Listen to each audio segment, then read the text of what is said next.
When the Son of Man comes, will he find faith on earth?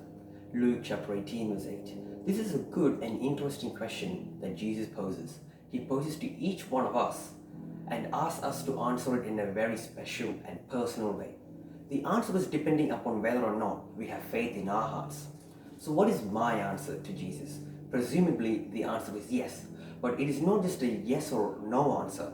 It is a yes that continually grows in depth and certainty. What is faith?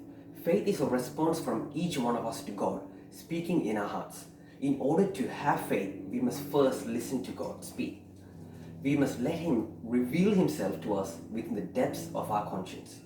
And when He does this, we manifest faith by responding to all that He reveals. We enter into a belief in His word, spoken to us, and it is in this act of believing that changes us and forms faith within us.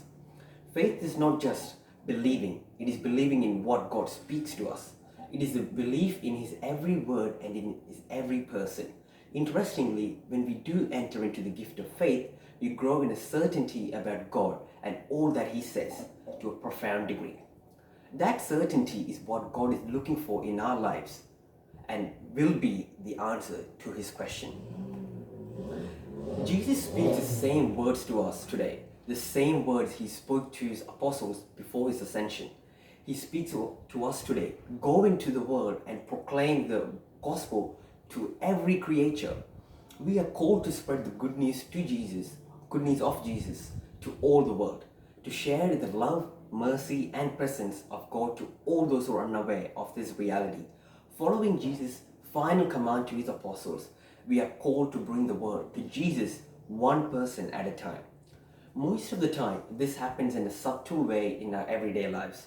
Rather than standing on stage or a street corner, we spread the gospel by using the most personal gifts that God has placed in our hearts, rather than hopelessly trying to imitate something not meant for us. We spread the gospel in our workplaces, in our schools, in our homes, and in our families through our words and actions.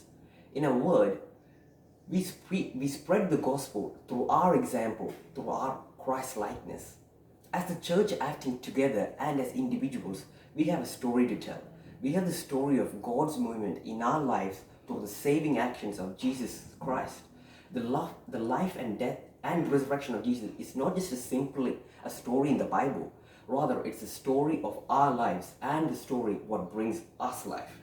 We simply share with others how God is working in our lives. We share the story that shapes our story. Thank you.